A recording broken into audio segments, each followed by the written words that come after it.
За, сайн уу? Яндан байна. Бизнес удирдлага оюутан. Яг сурч эхлэх байгаа л да. Гэхдээ бизнес удирдлага оюутан. Тий. За, энэ бичлэгээр хэдүүлээ юу ярих гэж байгаа вэ гэхээр таад гарчиг болон thumbnail дээр сарсан байж магадгүй IELTS-ийн тухай ярина. IELTS-ийнхаа оноог ядаж 0.5-аар эсвэл ядаж 1.5-аар өсгөё гэдэг зорилготойгоор ярин заяа. За, тийм учраас энэ бичлэг маань бол хоёр янзын хоёр хэсэгтэй байна. IELTS гэж юу юм? Хин өгдөг, яах гэж өгдөг, ямар төрөлтэй, ямар учиртай. Ерөнхийдөө жоохон богино хэмжээний deep dive явна. Хоёрдугаар хэсэг нь лунгууд IELTS бэлдэх 10 зөвлөмж. За яг нэг generic юу гэдэг нь те Pomodoro ашигла ингэж бэлд, энээс бэлд, ийм сайт ерөнхийдөө тийм юмнуудыг бол би ихэнхийг нь өмнөх бичлэгүүд дээр ярьсан учраас та ороод үзэж болно. Тийм учраас энэ бичлэгний 10 зөвлөгөө болвол дөрвөн скил дээр нь яг яаж бэлдвэл зүгээр гэдгийг. Дөрвөн скиллийг нь яг юу шалгадгийг, юу нэхэд байгаа та хэдээстэй тэр шалгалт. Тэрэн дээр жоохон ярина. За, disclaimer маягийн юм явахад би уг энэ бичлэгийг өчигдөр хийсэн байсан аахгүй бичсэн байсан уг нь хоолой өдрөө бичээд болцсон байсан. Тэгсэн чинь дахиад нэг үзсэн чинь бүр ингэж амар хурдан яриад бүр яг хүнээс зогтож байгаа юм шиг хийсэн байсан. Тэгэхээр нь яг амар кринжлээд өнөөдөр ч гэсэндээ одоо яг гэрэл амар гоё байна. Тэгэхээр нь яг дахиад бичээ сууж байна. За тийм. Люси жоохон сахилгагуудч магадгүй. Тэгэхээр та background noise арын чимээг битээ тоогоорой. За яг би яг утсан дээр ингээ хоолоо бичиж байгаа болохоор яг гайгүй л гэж бодоод байна. За бичлэг рүү оръё. За эхний хэсэг нь шүү дээ IELTS гэж юу юм бэ? Зүгээр л IELTS ерөнхийд нь яриа заяа. IELTS гэдэг маань ингээд нэг юм том 5 үсэг байгаа зэрэг жижигээр бичдэггүй заяа. Том үсэг байхаар яадаг вүлээ? Товчлол байдаг үгний. За IELTS гэдэг маань ямар үгнүүдийн товчлол юм бэ гингүүт International English Language Test буюу олон улсын англи хэлний шалгалт. За ерөнхийдөө IELTS гэдэг маань UK буюу Их Британи гэдэг улсаас яг standardized болгож гаргасан, стандарттжуулж гаргасан тийм англи хэлэгч нь яг тодорхойлж өгөх тийм шалгалт байгаа. A1 2, B1 2, C1 2 буюу анхан, дунд, ахисан гэдэг 3 төвшнийг дунд нь 6 болгоод тэр 6 төвшнээр таны англи хэлийг хаана байгаа юм бэ гэдгийг band score буюу ерөнхийдөө 2-оос 9 гэдэг оноогоор тодорхойлж өгдөг байгаа байхгүй. Тэр band score нь нэлээд тийм цөөхөн учраас та яг оноогоо амар хурдан алдах эрсдэлтэй байдаг TOEFL-оос ялгаатай. За TOEFL гэж бас UK based шалгалт байгаа ч гэсэндээ тэрийг бол хэдүүлээ ярихгүй. Энэ бичлэгнэр IELTS дээр анхаарна. Яг TOEFL дээр ярьж болно л доо. Гэхдээ би тэрэн дээр дахиад судалгаа хийх шаардлага гарна. Би өөрөө сайн мэдэхгүй байхгүй. За, дахиад нэг дисклеймер заяа. Би өөрөө IELTS өгж байгаагүй. Би гэхдээ IELTS-ийн сургалтанд 2-оос 3 удаа сууж исэн өөрөөр менторудаар ингээд чиглүүлэгдэж сургалтанд сууж исэн гэх юм уу. Учираас надад мэдээж туршлага бол байгаа. Би яг миний эргэн тойронд IELTS өгж исэн, өгөх гээд бэлтэж исэн хүмүүс байгаа. Надаас илүү мундаг хүмүүс байсан учраас би бол ажиглаж чадсан. Би өөрийн гэсэн судалгаагаа хийсэн. Тэгэхээр энэ бичлэг бол та хэд зүгээр л нэг ямар ч хамаагүй хүн гарч ирээд Pomodoro техник ашиглаарай. Юу гэдэг чи өдөрт тэдэн цаг бэлдээрэй гэдэг ч юм уу. Тийм бичлэг бол ерөөсөө байхгүй гэж би бол найдаж байна. Яг амлаж байна заяа. За иймэрхүү байлаа. IELTS маань яг за та хэд мэдчихэж магадгүй гэхдээ IELTS-ийн шалгалтынхаа тухай нэг жоохон хальт ярих юм бол дөрөв скиллийг чинь шалгадаг. Ерөнхийдөө хүн төрлөختөн яаж харилцдгийг тэр дөрвийг чинь шалгана. Уншина, бичнэ, ярина, сонсно. Энэ дөрөв скиллийг чинь шалгана. Яг 5 метрхүү өдр гэж байгаа ч гэсэн амтлагыг ч муу шалгаж яах юм те. За ямар явцгүй жоох гэж. За унших дээр бол 2 хэсэгтэй. Биш юу лээ? 3 хэсэгтэй. Андуурсан. Яг те эсэнүүд нь артиклууд байгаа, эсэнүүд байгаа, унших хэсгүүд нь маш урт байгаа. 1 цагийн урттай. Гэхдээ та яг те цагаа зүү хуваарлахгүй 15 20 25 гэд хуваарлдаггүй ч юм уу. Тэгж хуваарлахгүй болвол 40 асуултаа уншиж хариулна. Тэр эсэнүүдийг уншаад хариултуудаа олно гэдэг бол маш хэцүү. Тэгэхээр бүгднийг нь уншихаасаа илүү сканинг хийж унших хэрэгтэй. За сонсох дээр нь бол мэдээж 5-аас 10 минут юм уу 5-аас 15 минутын тийм хүмүүсийн харилцан яриа эсвэл юу гэдгийг өдөр тутмын зүйлсийг сонсоод нөхөх байдлаар эсвэл дуулах байдлаар 40 асуултанд хариулна. За ярих дээр бол яг бодит хүнтэй ярилцсан нэг 5-аас 10 минут байна уу та тэр хооронд ярилцсан. Тэгээд англи хэлээр ярилцаж ашиглаж чадж байна гэдэг дээр чинь танд илүү ач холбогдол өгөх ёстой. За тийм бичлэгтэр бол яг 2 хэсэгтэй. Бас 1 цагийн хугацаатай. Эхний хэсэг нь бол диаграм, газрын зураг юу гэдгийг те харж байгаа юмнуудаа ингээд тодорхойлоод бичнэ. Энэ дээр бол таны үзэл бодол бүр төвч хамаахгүй заяа. Зүгээр л яг юу харж ийн, энэ диаграм яг юу өгж ийн, энэ хоёр газрын зураг яг ямар ялгаатай байна гэдгийг та сайн дүрсэлж чаддаг байх хэвээр. Энэ дээр яг 1 цагийнхаа 20 минутыг нь зарцуулбал илүү зүгээр гэж ideal гэж ярьдаг заяа.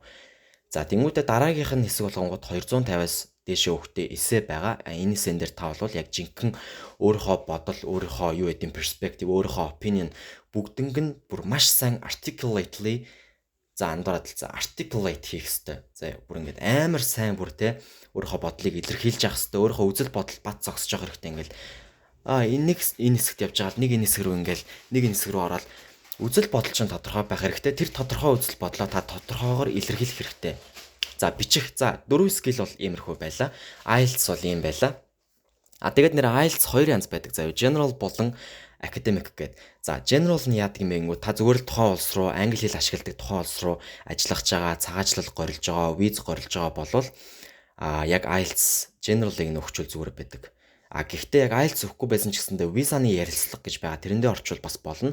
Гэхдээ IELTS өгсөн нь бол зүгээр байдаг шүү. За энэ дэр бол яг нэг тийм хичээл мичээлтэй холбоотой юм бол баг байдаггүй. Зүгээр л таны англи хэл ерөнхийдөө ямар байна? Та тухайн улсад англи хэлээрээ яг survive хийж чадах юм уу? Амьд үлдэж чадах юм уу? Тэ яг жоон драматик хэлчлээ. Гэтэ зүгээр яг англи хэлээ ашиглаж чадах юм уу тухайн улсад гэдэг дээр чинь анхаарна. Academic IELTS нь болох юм бол та тухайн улсад их сургууль сурч чадах уу? Тэ та тухайн улсад их сургуульд ингээ тэ higher education эзэмшиж чадах уу гэдгийг чинь шалгана гэсэн үг. Яг бичүүлж байгаа эсэнүүд нь хүртэл нэлээд тийм academic төвшөнд байдаг. Яг таны үзэл бодол academically ихэр байна тэ. Тэр байдлыг чинь шалгана. За эхний хэсэг ерөнхийдөө бол ингээд дуусч байна. Одоо хэдүүл 2 дугаар хэсэг рүү оръё. За ингээд ерөнхий 10 зөвлөгөөр рүү хэдүүлээ оръё. Эхнийх нь байна штэ. Сайн англи хэл, сайн IELTS-ийн оноотой дүүцэхгүй. Би яг үннээсээ хэлж шүү заяа. Таны англи хэлтэй үнэхээр сайн байж болно. Та үнэхээр сайн ярьдаг байж болно. Та үнэхээр сайн бичдэг, заадаг, яадгийн тэр англи үнэхээр сайн ашигладаг байж болно. Гэхдээ та IELTS-та сайн оноо бол guaranteed биш. Яг амлсан сайн оноо бол байхгүй сайн англитэй байлаа гэд. Яаж оноогоо сайн болгох вэ? Өөрийнхөө английн төвшөндөө яаж дүүцүүлэх вэ гэх юм бол та IELTS-ийн форматанд те тухайн IELTS-ийн шалгалтны бүтцэд зориулж бүтцэдтэй тааруулж бэлдэх хэрэгтэй.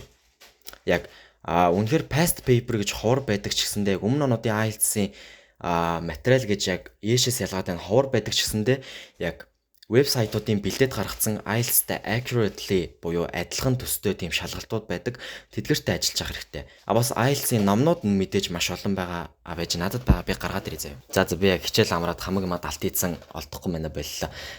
Гэтэ ерөөдөө бол би зургийг оруулаад өгчих واخ. Тий, ерөөдөө шалгалтынхаа бүтцэд та өөрийгөө дасгах хэрэгтэй шүү. Тэгэхгүй бол сайн англи хэл байлаа гэд таны IELTS-ийн оноо сайн байхгүй гэсэн үг. За, хоёр дахь зөвлөгөө нөх юм бол үгсийн сан биш үү? Vocabulary. Тэрэн дээрээ та зөвхөн анхаарал байх шаардлагагүй. Зүгээр л өдөр тутамдаа та ашиглаж чаддаг үгнүүдэд, ашиглаж чадхаар хэмжээний үгнүүдэд цээжлэх хэрэгтэй. Та тухтайгаар ашиглаж чадах үгнүүд цээжлэх хэрэгтэй. Зүгээр 1857 оны уран зохиолын номноос Бетховны хэлсэн үгийг цээжлээд авах шаардлагагүй байхгүй. Цээжилж байгаа үгнүүд дээр та ямар нэгэн criteria тавих хэрэгтэй. Ямар нэгэн тийм шалгуур тавьж цээжлэх хэрэгтэй. Тэр шалгуурууд нь юу байх ёстой гэвэл энэ үгийг би өдөр тутамдаа цаашдаа ашиглах уу? Эсвэл зүгээр л IELTS суриалаад бэлдээд байна уу? Энэ үгийг би тухтайгаар ашиглаж чадах уу? Эсвэл би зүгээр л IELTS суриалж бэлдээд байна уу? Энэ үг надад сонирхолтой байна уу? Энэ үгийг би таалж гин үү? Энэ үг надад таалагдж гин үү? Ийм criteria буюу шалгуурнууд байх ёстой. Одоо жишээлбэл хэдүүлээ зүгээр л захын наад талын агсан түвшний нэг үгийг авъя л да. Ubiquitous. Юу гэсэн үг вэ гэх юм бол ховор олддог тохиолддог зүйлс. Өдөр тутам тохиолддог зүйлс гэсэн үг. Гэхдээ би зүгээр л ингэж утгыг нь харчлаа гэж цээжилчих юм бол би энэ үгийг ашиглаж сурсангүй шүү дээ. Яг ямар хэрэг байгаа нь IELTS дээр орлооч гэсэндээ би ашиглаж чадахгүй байхгүй. Тэгэхээр яах юм бэ гингүүтээ би энэ үгийг харахтаа би энэ үгийг өдөр тутамдаа ашиглаж чадах уу? За чадна. Яаж гэх юм бол би зүгээр нэг годомжинд байдаг ийм гэрлэн тохио харлаа. Oh, the traffic light is ubiquitous nowadays. Би ашиглажлаа шүү дээ. Ингээд гэрлэн тохио одоо цагт маш ховор бишээ, маш өргөн тохиолддог болсон. Би зүгээр л ингээд өдөр тутамдаа явж хагаад traffic light-ыг харж чадхаар болсон. Би ингээд ашиглаа сурчлаа Би яг IELTS байхгүйсэн ч гэсэндээ би энэ үгийг ашиглаж чадна.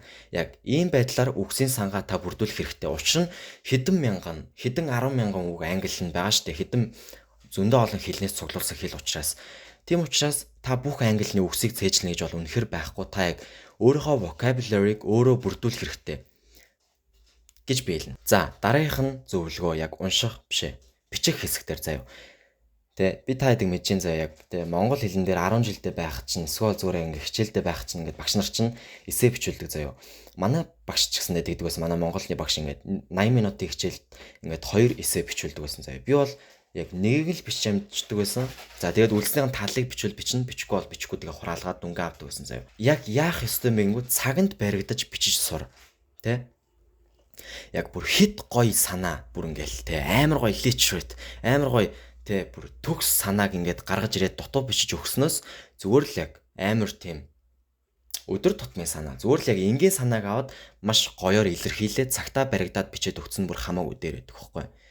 Ягаад гэвэл одоо те бүр амар гоё ингээл чихвч $5,000 авах гал байсны оронд зүгээр л энгийн чихвч $500 аваад тэрийгээ гоё гамтаа хэрэглээ, тэрийгээ гоё өнгөлж хэрэглэсэн танд илүү ашигтай. Гэдэгтээ яг л адилхан. Тийм учраас цагандаа баригдаж бичиж сур, тэрэндээ зориулж бил. За, дараагийнхан зөвлөмж гэх юм бол listening дээр. Listening дээр эхний хэсэг дээр нь яг distractor буюу саад болж байгаа зүйлсүүд маш олон байдаг.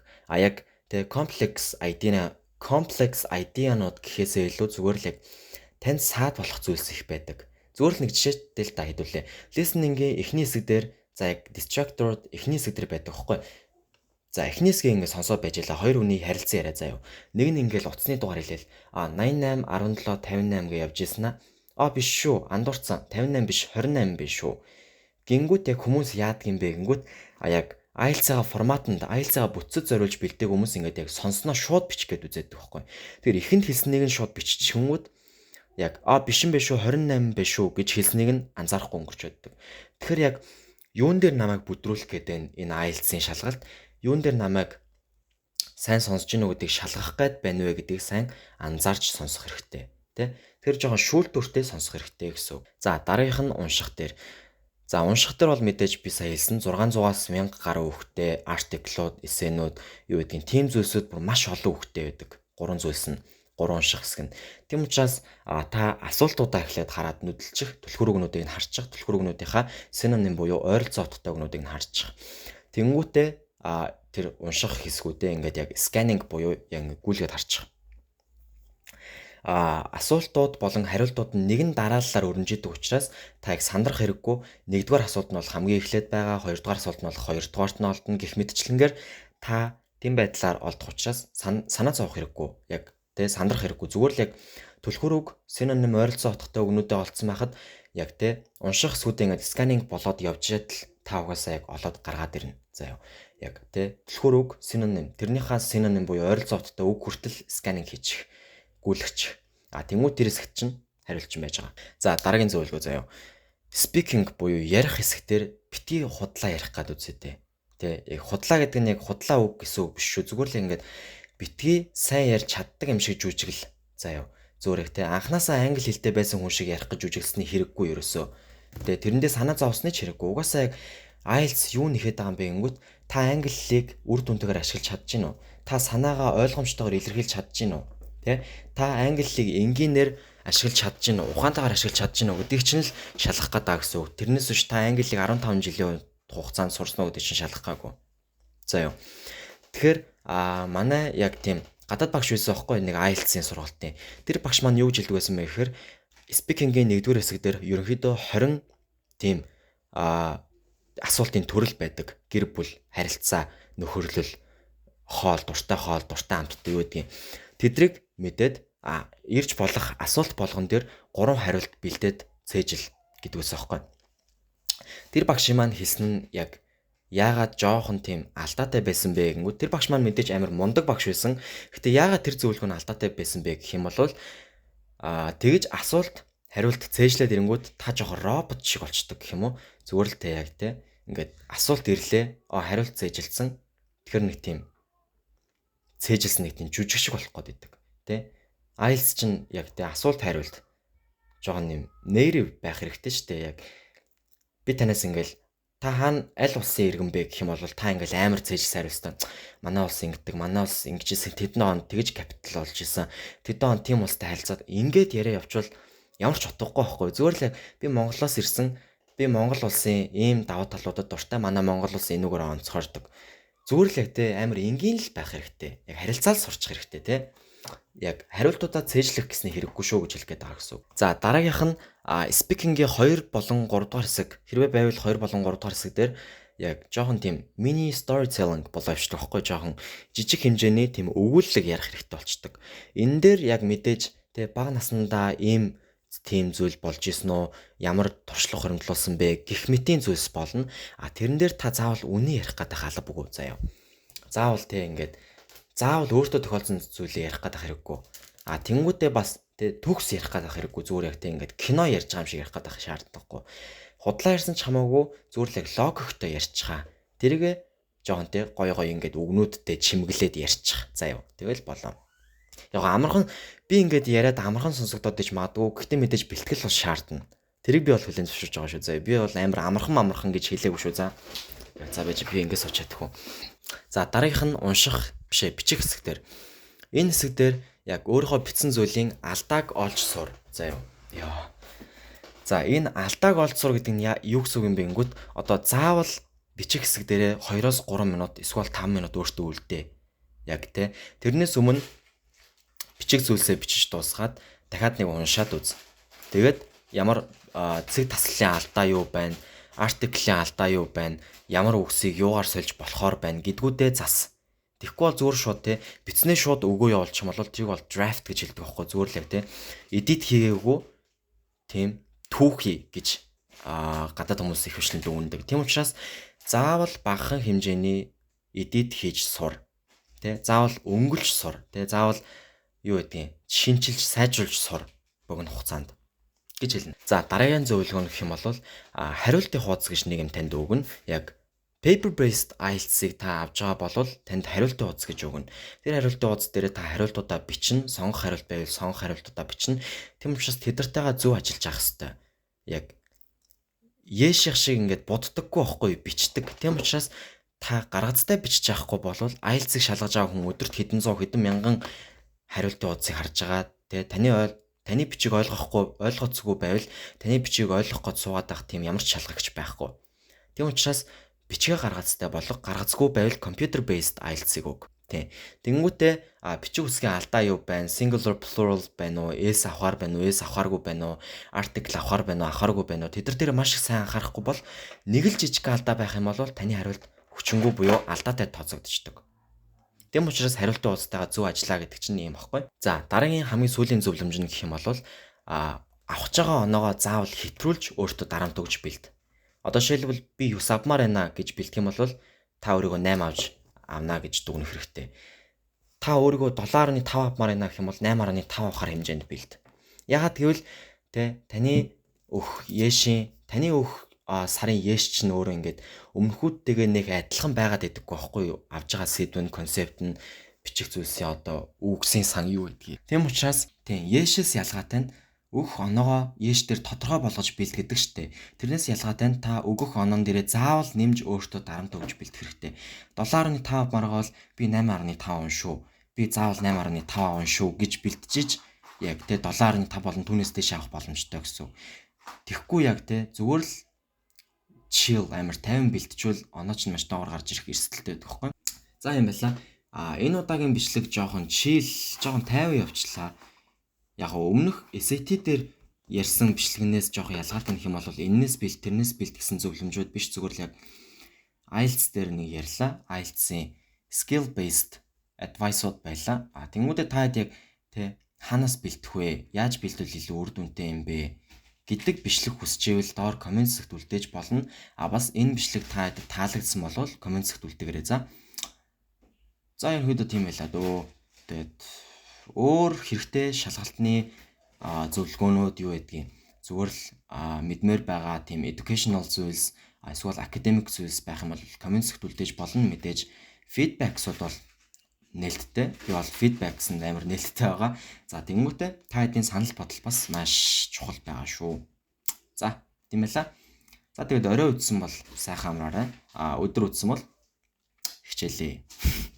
За яа. За баярлалаа. Subscribe, like нэрээ дараарай за. Надад урам зориг өгдөө шүү. Баярлалаа.